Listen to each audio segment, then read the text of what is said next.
Today's episode is brought to you by Mia Plastic Surgery. At Mia Plastic Surgery, they believe in enhancing your natural and inherent beauty while helping you to achieve the look and confidence that you deserve. They also employ a number of minimally invasive services to address your concerns and meet your goals. They specialize in a variety of medical procedures of the face, breast, body, and intimate areas.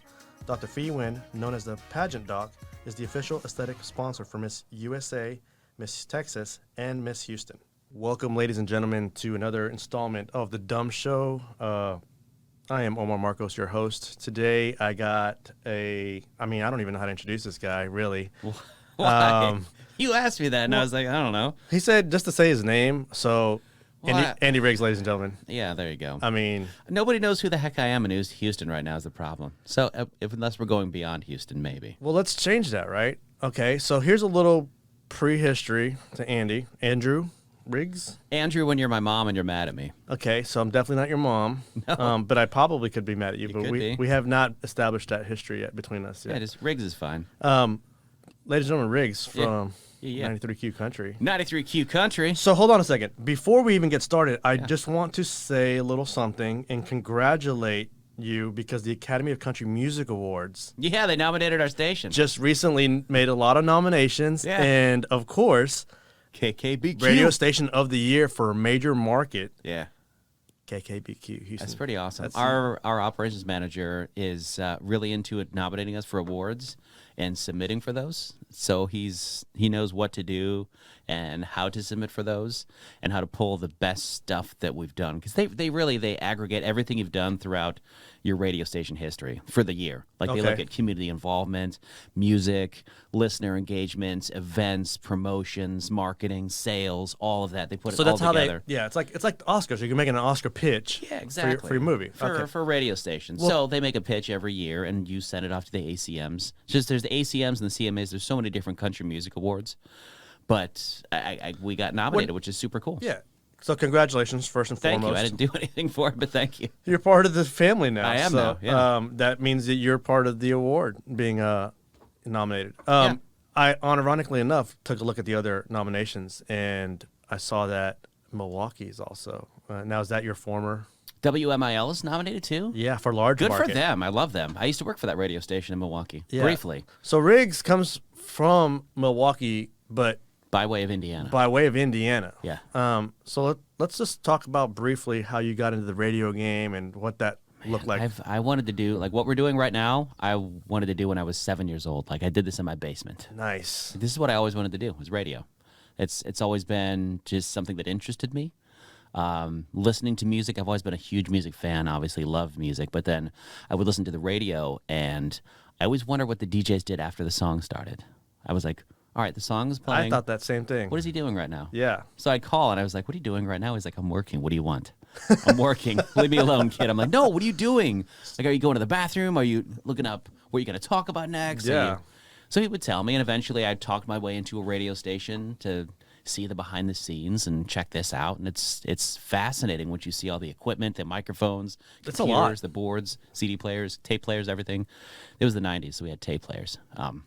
I remember that. I remember having to stay up when new songs would debut. Yeah. And they'd announce it like at midnight, the new Jay-Z song or the new whatever, right, was coming out. And I would literally be like waiting to record it because that's how you did it back then. You had to have a mixtape going. You had to have the record, the play. You had to hit play and record at the same time. And then the next day at school, I was the kid with the mixtapes. Yeah, So that was I'm like you. I was selling drugs or something. So I loved the aspect of being on the radio and how they would entertain people and found ways to tie the music to the community and to the listeners and make it all fun and engaging. And I loved it. I've always wanted to do it. When did it actually become like a reality that I can do this? Because Right. like it's one thing to like want something as a kid, because like we all want things as kids. Like I wanted to be in the NBA, not happening, right? So when did it become like a possible, feasible thing for you? High school. Yeah. My last 2 years of high school, we had a high school radio station, and it was legit. We had a tower and everything, and it broadcast to the whole city of Indianapolis, called WJEL. It showed up in the Arbitron ratings, like it was real. And then when they launched a commercial radio station in Indianapolis, they came to us for advice. They were like, you obviously appeal to high school students. We want to appeal to that kind of demographic. Nice. What are you doing? How are you doing things promotionally? What kind of music are you playing? They came to us for advice to launch this top 40 station, Radio Now. That's crazy. WNO. That must have like. Yeah, it was very cool. Yeah. So that's when it became real, because then, like a lot of times when people get out of college, you can't get a job without experience, and you can't get experience without a job. It's the worst conundrum to be in, Huge. Especially if you want to be in this business. And I already cut that in half because I had the radio. You already were doing it. I was doing it in And not high even just school. that, like you were an expert. Yeah. Because people were asking you for the blueprint, I essentially. mean, I guess, yeah, kind of. So I was able to go to stations right out of high school, and they were like, well, you need a tape and a resume to get a job. Like, that's what every program director wants to hear. They're like, we want to hear what you sound like. Where have you been? So I could say, here's what I sound like. And there were no questions. They didn't have to coach me. They didn't have to teach me how to present myself. I just knew what I was doing. And Just had it naturally. Had it naturally out of the gate. That's awesome, because like I can't even tell you how many friends I have that have gone to school and have communications degrees, and they're bartending or doing something that they don't have the degree in, and it's like it's hard to get it into the entertainment industry. Yeah. Regardless if it's TV, radio, I mean whatever. It's not easy. No, if you want to get into radio and you're getting your degree in communications and you're listening to me right now, change your major immediately. I'm serious. Because everything you learn in communications and radio, TV, broadcasting, you're going to throw out the window as soon as you walk in the door. It's like real estate. It is. Well, I mean, there's some real estate, like you have a lot of money at stake. I was and property and but laws. I was a realtor. And, like the stuff Yes. I studied, it's not at all. But that's serious work, though. That's hundreds of thousands, millions. Okay, sometimes so of before someone dollars. makes a dumb decision, Yes. what's the advice that you're giving them if they're going down that career path? Don't do it. If you want to be in radio, don't get a radio degree. That's stupid, man. You're going to waste your money. Get your degree in something you can use as a fallback plan. You know, like finance or engineering or programming or something that's going to mold with the future, something you can use to apply to radio. Yeah. Learn how to do video editing, learn how to do production, audio, video production. So when you go to a radio station, they'll say, what can you do? Oh, well, I can edit video. Oh, my God, we need somebody that can edit video. Welcome. Now you're going to be talking on the Foot radio. in the door. Yes. Learn how to do all the boring stuff, all the boring shit you don't want to do. Man, Learn 5 how to minutes do all in, that. we're already changing lives. See? Look at that. Throw away your All right, communications show's over, degree. guys. That's it. Thanks for wrapping up. Thanks. No. Thank you. No. Okay, so you were doing it, and after high school, you obviously at some point got into radio broadcasting in. Yeah. Lafayette, Indiana was my first real radio gig. Was it country music? No, it was top 40. I've done Top top 40? 40 my whole life. Okay. My So whole this- life. So this is new. In What you're doing in Houston? In Houston, yes. My Yeah. first time in country. I've worked with country stations before, but never on the air on a country station. So this is I'm a country newbie. Like So you pivoted from Indiana to Milwaukee. Yeah. Now, what was that like? Because that's home, right? yeah, Indiana was home. Milwaukee is not that much of a different It's just size. down the street. It's not that big of a different in market size. Honestly, Yeah. they're very similar in size. I think about I want to say 300,000 or 400,000 in the metro area. Maybe 1 million Yeah. total outside all the survey area. Get the best NBA team in the league, Yeah, the Bucks, man. That's the they're- one team that I'm going to stay a fan of. By the and way, they're killing it right now. they've been killing it. And They I are. watched. I don't want to pivot too much, but I watched the Bucks when I started in Milwaukee 12 years ago. I watched them right when they were drafting Giannis, and everybody made fun of him. They I were mean, he's like, just a lanky little kid. like, who's this alphabet guy? That's just all. He just, Yeah. he's weird. He's awkward. He's from Greece. Who cares? Nobody And could pronounce he his just name. started killing it. Giannis Antetokounmpo. monster. He's insane. He's And a he's monster. the nicest guy in the world. Gives back. I'm sure you've met him. Of course, yeah. Him and his wife Mariah, they give back to the community all the time. And he They're does seem just- like he's the nicest guy in the world. Yeah, he is. And he's like the guy that wins the NBA championship and goes out the next day and orders a 500-piece Chick-fil-A McNugget. Like, it's just how he is. And a Sprite. He's He's huge. physically a beast. No, absolutely. Yeah, so and but change from Indiana to Milwaukee, that was not a huge pivot. It was just honestly doing more of what I wanted to do. yeah. Because I was doing just a night show in Indiana. Okay. And a night show's all right, but it's weird hours. And really Yeah. in radio, you want to be doing afternoons or mornings. Okay. Or programming. Got That's it. where like the most listeners are. The more advertisers want to be in those areas. Drive time, morning and afternoon. And I feel like you hear them more. Yeah.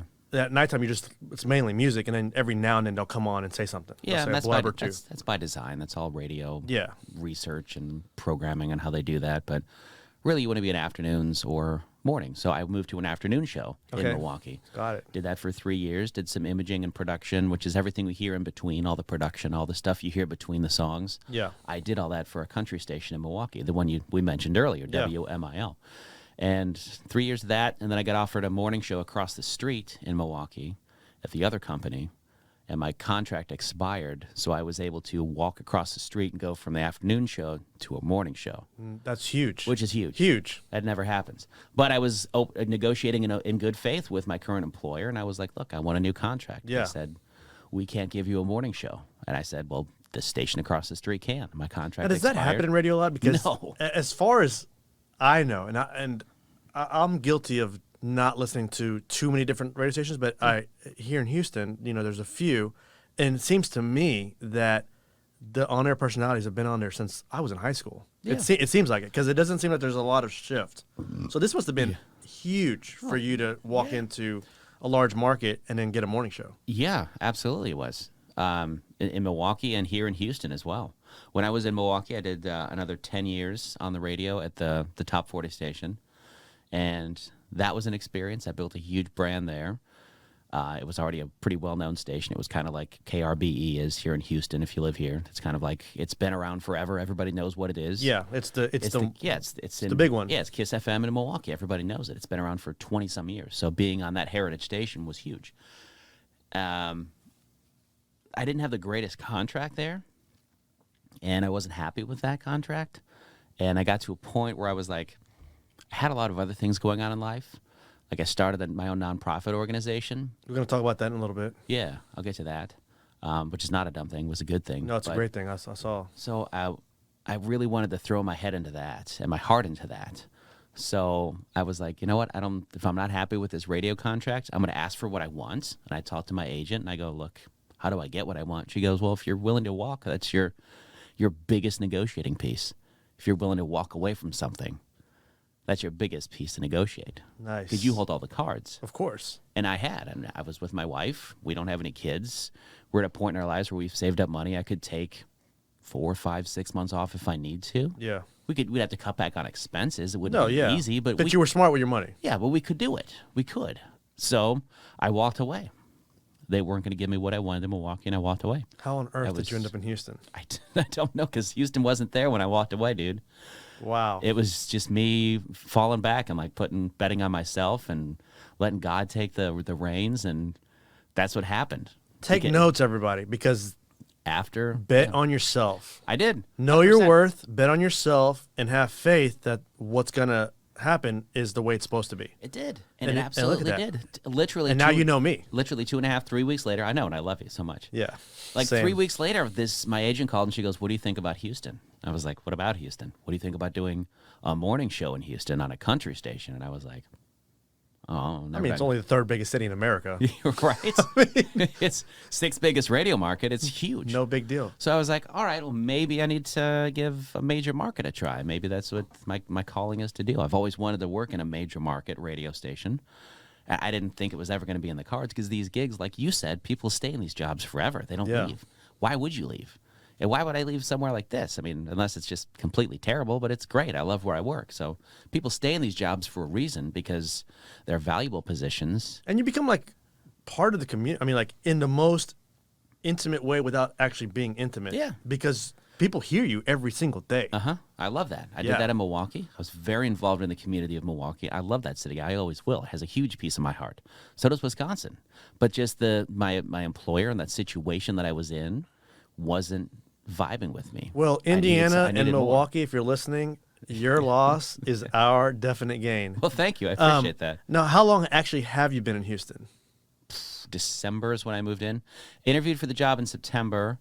Accepted it in October, November, I want to say. Started in December.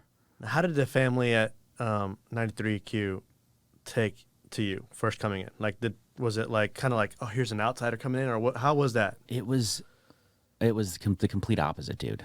It was a very H-Town love. It was alarmingly organic. Cool. in working together. Caitlin and Erica they're really genuinely good people. And I was skeptical going in and working with two women because I've always been in a different dynamic where it's two dudes and a girl, or just me and another guy, Yeah. or just me and myself. But being with two other women, I was like, how's this going to work? Just how the dynamic works in the studio, in Yeah. the room with each other, how the roles are. And I feel like we kind of got it a little bit, and then Caitlin had to go and have a baby. The selfish woman she is. Unbelievable. Had to go and create life. By the way, she's coming back very soon. Her baby is freaking adorable. So we were kind of getting a vibe, the three of us, and then she went on maternity leave. So Yeah. Eric and I kind of bonded a little bit more. And Caitlin comes back in a week or so. But they've always been very welcoming, very open. They want to get me into the city, entrenched in the community. Country music is very much about family, faith, God, Yeah. community, and getting out there, being with the first responders, Armed Forces Appreciation Day at Rodeo. Oh, yeah. All this stuff. And having Erica on our team, who has a husband that's a state trooper, he's a first responder, and Caitlin, who's lived in this market for forever. She's like born here, sixth generation Houstonian. Her family has like a crazy cool boot shop, made his boots, like custom made boots. So they're both so ingrained in Houston. I mean, how can we? It's perfect. It's a great It balance. seems like, yeah. It's a great way to have somebody new come in and say, hey, this is a new guy. He wants to learn the city. He wants to learn the music and the artists and you, the listeners. And that's what we've done. So I did the fist bump thing during rodeo. Yeah. I We're wanted going to to talk meet about that in a second wanted to meet because as many people as I possibly can. something really dumb happened involving that, but we're going to talk about that in a second. So we met at the gym Yeah. at True Fusion. That's how me and you connected. I guess I don't know, we just had started going to a lot of the same classes. Yeah. And I think really I mentioned offhand that I wanted to go skydiving. Yes. And you're like, oh, I'm like a certified, like I was an instructor. At an one instructor. point, Yeah. I'm So talking about some dumb shit that I want to do. I'm going to jump out of an airplane soon. And hopefully you'll go with me. Yeah. But yeah, Houston's a great town. I love it. This has been home. I've only ever lived in one other. I mean, I've traveled a lot, but I've only ever lived in one other city. Yeah. And being away from it just makes me realize what is amazing about Houston. It's the people. It's absolutely the people. I would agree with that. And the food. And the food, which is the reason why I gained 12 pounds in the last 3 weeks. It's great. So the rodeo comes around, and you're new to Houston as it is. Have you seen anything like this before? Dude, it was literally my first rodeo. It literally was your first rodeo. Yeah. But, I mean, what is your take on it? Because like I can't even imagine somebody just like coming in and experiencing it. I mean, 2.4 million people go to this thing. I knew it would be big, but I think just seeing it makes it even bigger, like experiencing it. And I was a little bit spoiled on my first rodeo, too, because like the first day, like when Parker McCollum opened on that first night, the 28th, Yeah. Erica and I were, they have people come down with the calf scramble that they do every day. Mm-hmm.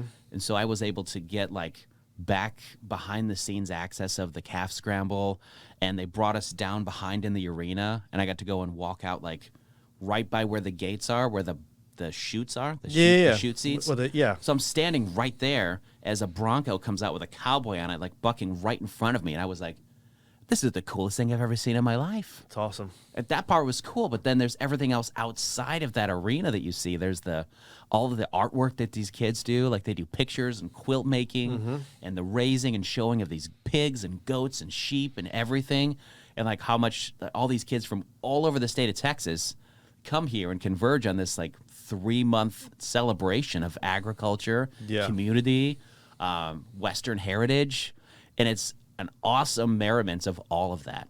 I think it's really cool. So who came up with the 93,000 fist bump challenge? That was me. Okay. I wanted to do something big at rodeo. I wanted to make some sort of a buzz where people talked about me at rodeo, because I was like, there's a lot of people there. I'm a new guy with a country station. We're the rodeo radio station. How can I make something happen? So if you don't know, guys, Riggs set out for rodeo to get 93,000 fist bumps from people. Yeah. And he was documenting this. This wasn't like some BS that he would come up with. Like, he had an actual counter that he was recording, and he was getting them everywhere. I mean, he got Bun B. I did. You got Parker McCollum. Got you Mattress Mac. You got Mattress Mac? I didn't even see that one. Yeah, it was number 10,000. Oh, wow. Jason Aldean, Parker McCollum. I didn't get a fist bump from Parker. I did get one from John Party, Walker Hayes, Jason Aldean.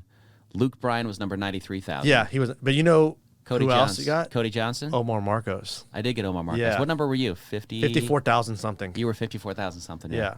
But I tried to save numbers for certain people, like when I could. no, yeah. But it's hard. It's hard, yeah. It's hard. And it's not you're not thinking about it. So it's like, but it's crazy. But you did something really dumb What was in the that? middle of it, or towards the end, actually. Oh, that's right. Oh, I blocked that out of my brain. no, let's talk about that. This is the epitome of dumb shit. So like, you were blocked it. on your way. Yeah. And what happened? I had just after I saw you and got your fist bump. Yeah. You were like, what, 54,000? 54,000 something. Then I had probably another 4,000 to 6,000 after I saw you. Yeah. I got up to almost 60,000.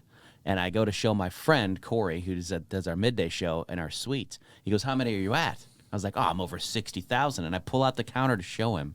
And it says like 1,012 or something. Dumb.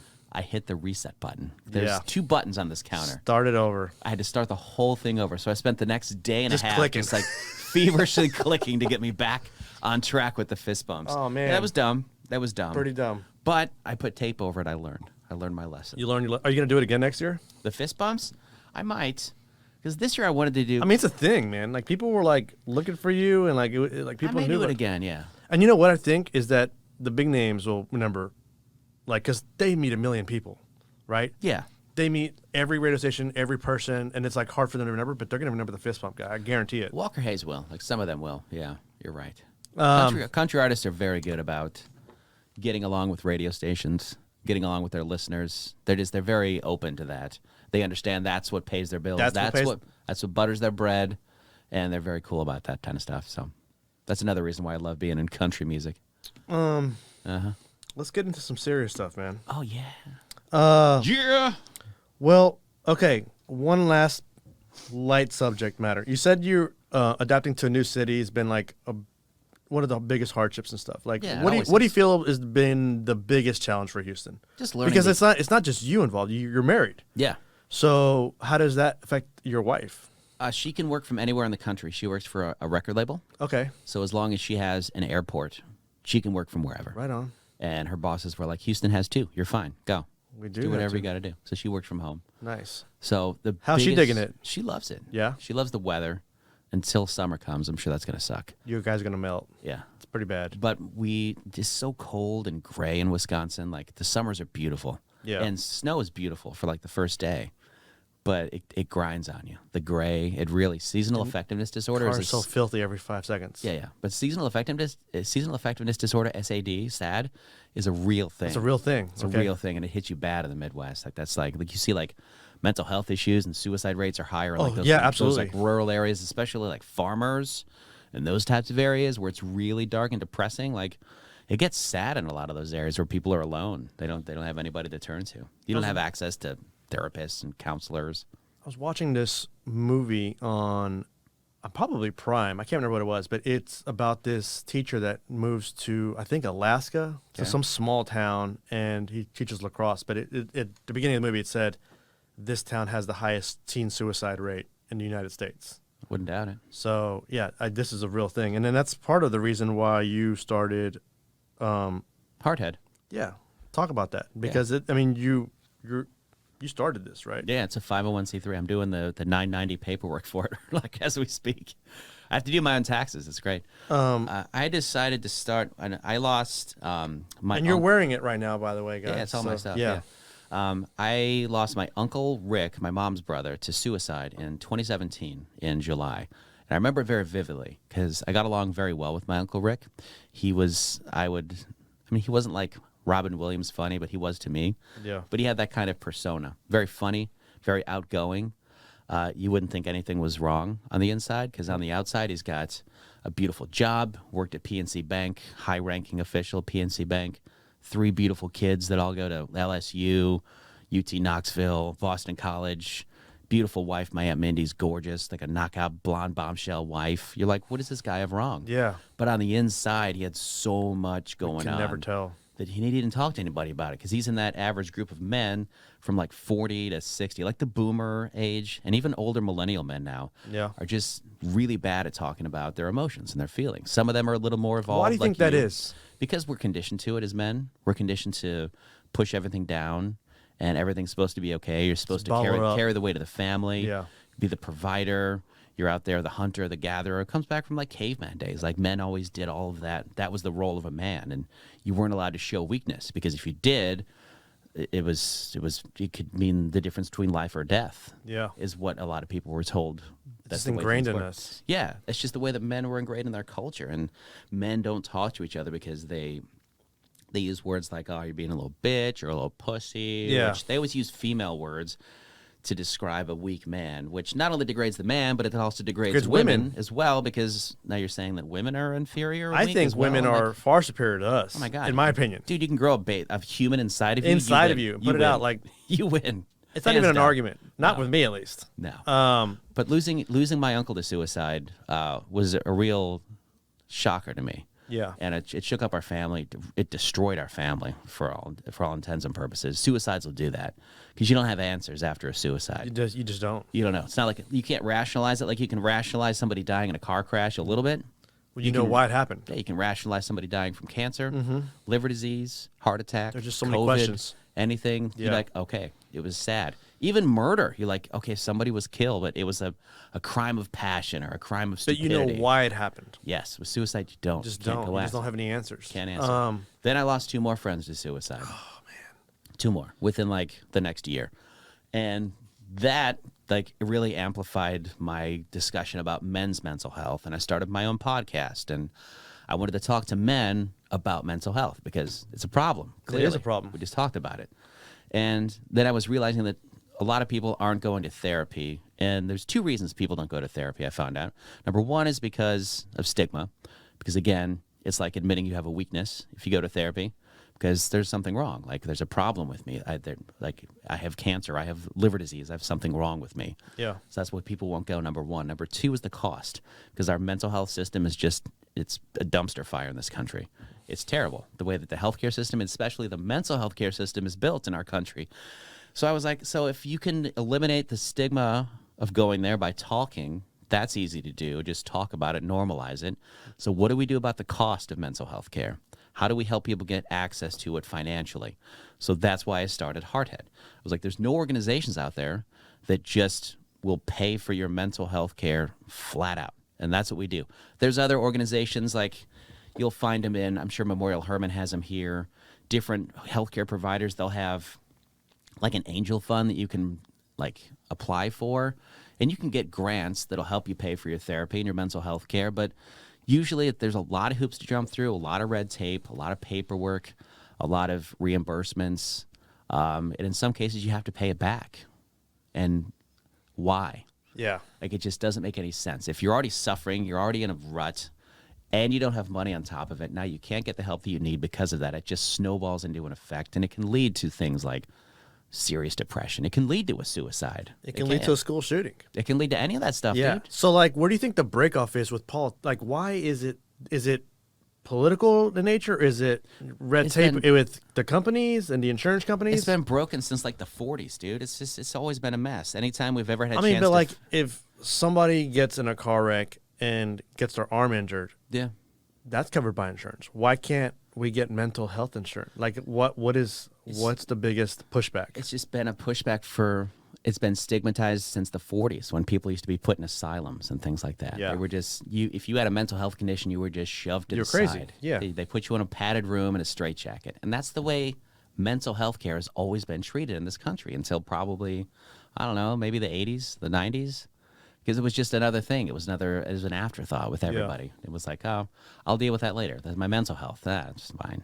But COVID really opened up people's minds to, wow, we have some serious mental health conditions. Huge. Like once you isolated the entire country and you're forced to deal with yourself and you can't, go out and party with your friends. You can't, you can drink at home alone. Yeah. Obviously, that's a problem in itself. Yeah. Substance abuse was a problem during COVID as well. But that really showed all the true colors of our mental health system. And it's never really been good. Every time our country's had a chance to better our mental health care system, they've used the money somewhere else. Ridiculous. Because there are other things that need help. I couldn't imagine. There's no shortage of things that need help, but there's a blatant problem that is just growing in nature. It's not going away. There's more school shootings. There's more bullying. There's more teen suicide. There's more suicide across the board. I mean, look at Anthony Bourdain. For God's sakes, the guy was a celebrity millionaire whose job was to travel around the world and eat food. Yeah. and the guy killed himself. Yeah. I mean, you can't design. He had it all. Now imagine you're somebody that has nothing. Imagine you're a Exactly. kid and you're an underprivileged kid. Your dad left, or your dad's in jail, your mom's in jail. You can't. There's nobody. I don't to even talk want my you at daughter to school. ride on the school bus to Right. school because I'm afraid of what will happen with older kids bullying her. Yeah. Like, this is a real concern across the board. Yeah, it is. So, plug, how do we get what are you going to do? What's your narrative? What are you trying to do to change? Well, for Hardhead, I just want to get people the health care that they need, regardless of insurance or income status. So how do we get involved? How do we get more information on that? Because I want people to be able to. Hardheadhelps.org. Hardhead Helps. That's the name of the organization. Hardheadhelps.org is the website where Hardhead helps on everything. Instagram. We're going to put the link on, Yeah. So people can check that out as well. Yeah. I've kind of had to pause it a little bit since I moved here to Houston. Yeah. Well, it's a big change for you to move. I really need to focus on this job right now. That's important to me. That's what's buttering my bread. Yeah. If I want to keep this organization going.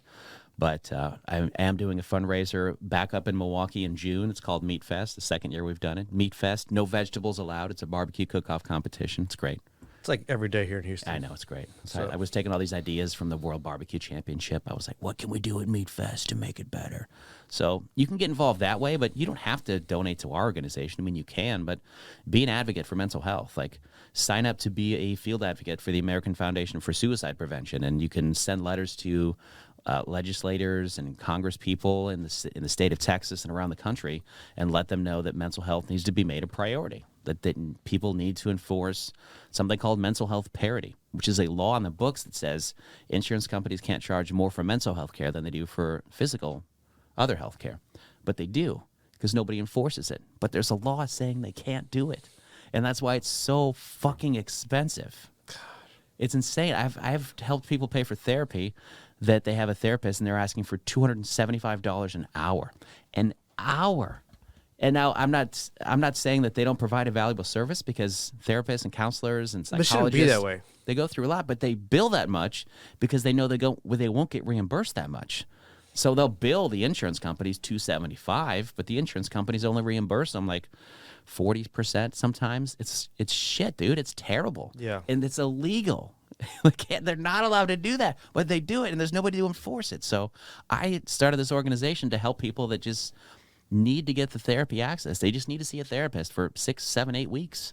All right, here's a couple $1,000s. So I'll call the therapists, and if they're a private practice, I can negotiate a lower rate. So I can say, look, you normally charge $200 an hour. For this client and for our organization, will you do it for $100? And they say yes. And I pay them cash up front.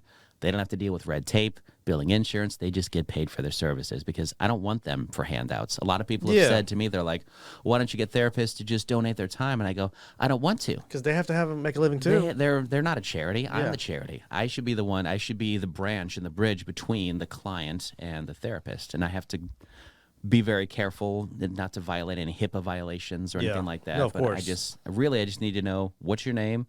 Let me know how much you owe. And then I call them. I go, this is how much you're trying to charge them. Let's meet in the middle. And I've, so far in the last year, we doled out, I think, $8,000 worth of free therapy to people. That's awesome, man. So You're doing a great thing. thank you. And I know we can talk about this all day, but I do want to pivot to some other things, because Yeah. you had some pretty heavy stuff that you wrote. Oh, yeah. Your Whatever. questionnaire. Yeah, whatever. So you are happily married, 12 years. Very happily, yeah. 12 years. But you were previously married. I was. Can we dive into that a little I bit? guess if you want to. Yeah. I don't want to give her the time of day, but I mean, clearly there was a divorce at some point. there was. That was what I call the starter marriage, Omar. This is the one that I did. I You was got to like, practice before you play in the big game, right? I think so. Well, I mean, what age were you? I mean, how old? 21 You're okay. So as a kid. I always look at people when they're in their 20s, because I'm 42 now, and they're married, they have kids, and I'm like, I tip my hat to people that have kids in their 20s, because there's no way. I look at myself when I was in my 20s, I was an animal. Like, there's no way. I mean, could I have made it happen? Of course I could have. Could I have been a provider? Sure. Yeah. But there's just absolutely no way. And so I don't think, and this is just my opinion, that people should be getting married when they're in their 20s, because you really are No. figuring things out. No. A lot of things out. You should need a license to get married and a license to be a parent. Both of them. Definitely a parent. Definitely a parent. I think you should need a full-on license and like pay a fee to be a parent. to make sure that you're serious about it. Because there's people that have kids Well- that have no business having kids. Somebody said once, I saw a meme somewhere. It said, if you're thinking about having kids and you don't have kids, go take a nap. And if you enjoyed that nap, then don't have kids. Yes. So what? I mean, can we talk about what happened? What happened with the divorce? Like, was it just like? Yeah, it was drugs and infidelity on her part. Okay. If I'm being just openly honest about what happened. Yeah. We were engaged for a while. I broke off the engagement, which was a sign right there. I should have just left it. Yeah. Let that sleeping dog lie. But no, I was like, all right, well, maybe I'll give it another chance. We just don't listen. We don't learn. So then we got engaged again. We planned the wedding at a nightclub in Chattanooga, Tennessee. because I knew the nightclub owner, because I worked at the radio station. The nightclub owner gave me the venue for free. Okay, had a well caterer for that's free. huge. That's a huge expense that's waived right there. And so, my mother and my grandmother had to buy like 500 balloons to cover up this big mural of a woman in a devil dress in a martini glass, and it said Dickens Cider. A huge mural for Dickens Cider. took 500 balloons. It's like almost 500 balloons to cover this thing up. Because my grandma was like, we're not having that behind your pictures. That's disgusting. Satan's gonna Dickens, be yeah. Satan and Dickens cider. No. I don't know why my grandmother's like New Jersey Jewish now, but yeah, it was not good from the jump. And I got married knowing that I could get divorced, which is That's a problem it. right That's there. a demise right there. It was it. You already knew you had a back door? I don't remember a lot of it. Back door. I don't remember a lot of that because I was really drunk when I got married also the first time. Okay. My biological dad showed up to my wedding the first time, which was awkward as fuck. We're gonna talk about that in a minute. Yeah, because I hadn't talked to him in years, and he called me a week before on my birthday because I got married in December. So he called me on my birthday. He was like, "What are you doing?" "Oh, I'm getting married in a week." "Oh, can I He come?" just randomly called you. Randomly. So he didn't know you were getting married. No, he didn't know. 'cause I And don't nobody remember- told him. Nope, nobody told him. No, That's just a sign that he was meant to connect with you at that point. I guess. I mean, because it happened. I don't have a good relationship with him. Never have. Even since then, it was just. I guess he was meant to be there and get me drunk. I don't know. I tried to look at the silver lining of him being there, but there really wasn't. But it was strange. What happened there? Because what you wrote was that he had a lot of mishaps. And Oh yeah, my biological father. Well, aside from being was he in your life? Was he present all in your life? Or? No, not really. Like when Okay. I was first born, he was around, but then he was in a relationship with another woman that was not my mother, and not That's what happened with happy. my dad. Yeah, he wasn't happy that he had to do things like still show up for me. So he waited for my mom to get into a new relationship, and as soon as my mom was getting remarried, he was like, "So if I sign him over, does that mean I don't have to pay child support?" Oh, wow. And my mom was like, "Yeah." And he goes, "Well, then sure, I'll sign him over." So my stepdad then adopted me Stepped in, yeah. in 1988, and that was great. And he was a great father that I needed in my life at that point. If you want to go really deep, when my biological father left me, I invented an imaginary friend in my head called Fit, a legit imaginary friend, a male figure that I developed in my brain. It was like a living, breathing person. How that old I were had. you? I was maybe 4 Wow. or 5. I and was Fit- 4 when my dad left the picture. Yeah. So Fit was my father replacement because when my mom remarried, Fit died. Like I said, "Oh, I got hit by a garbage truck." That was what I told my parents. They were like, "Where's Fit?" I go, Because "He you hit- had a father figure. Yeah, I go, "He got hit by a garbage truck. I got John now. I got my dad now." Yeah. So it was weird how my little boy brain It went into survival mode. went into survival mode with like an imaginary friend, like a legit imaginary friend. Like when he died, I cried. Wow. Like it was that big. I mean, but that's what helped you cope. 100%. Yeah, I've always had positive coping skills. That's fortunately. amazing. It's It's either that or poetry or music I want to hear or you skydiving. say poetry. I think it'd be very Do you beautiful. want to read my poetry? No, I I got do I got a full envelope of really dark, angsty, emo, Riggs teen poetry that I would would be- gladly share with you one day. That's let's that's for another day. It's deep and dark. So, not to compare me and you to at the same, but like my dad was out of the picture by the time I was 4. My mom found out that he was already married. So my mom was What? my mom was the woman on the side. She was the side chick, What? and he had a kid, so he traveled for work a lot, and so he was able to carry on the affair for years. Yeah. And he got ratted out by his friends, actually. My mom, being the strong Mexican woman that she was, gave him an ultimatum. She was all like, "Here's how it's going to go down. You do have a choice, and you have 2 choices. You can pick one or the other, and I'm leaving it 100% up to you. Wow. Option 1, you leave Omar with me, 100% custody, and I will not ask you for $1 in child support. Uh-huh. Option number 2, we go to court, we file for custody, we fight for custody. Your wife's going to find out, and whatever I don't take, she'll take. Clearly, he chose option number 1. That's a true Mexican standoff, and I love that about your mom right there. Man, That's awesome. And so, as God is my witness, after my dad was out of the picture, I never saw my mom with another man. Never? So I didn't have a stepfather or anything like that. I had uncles that stepped in and, other relatives that Sure. kind of like were the father role. Yeah, I had those too, yeah. But no, my mom was like done because she got burned by my sister's dad too. Yeah. And so I get that. And when I was old enough to know what the deal was with my dad, I think I was like in middle school. I was like, Mom, what's the real deal with that? Because he would write, he'd call. She never prevented him from contacting me. Yeah. He just never came because he was terrified of my mom. And he was terrified of his wife finding out, apparently. But It's dumb shit that he did. would call on holidays and birthdays and send cards and stuff. And when around middle school, I was like, Mom, what's the real deal? Tell me. And she's like, all right, I think you're old enough to know. Here's what happened. And so the next time he called me, I was like, we're good. Like, you've never really been present. Like, I didn't lack anything. My mom did a great job. I didn't grow up in the ghetto.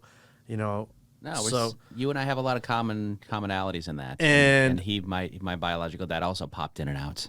And so I was done with it. And I think that was the last time I talked to him was when I was in middle school, maybe freshman in high school. But I never lacked him. I never desired a relationship with him. So it was easy for me to let go of it because I was basically saying bye to somebody on the phone. It's not like I was able to like say bye, Dad, and give one last final hug or anything. Yeah. I told him off on the radio in Milwaukee. I'm telling him off right now. If he's listening, he's not listening. I don't even know if he's alive, actually.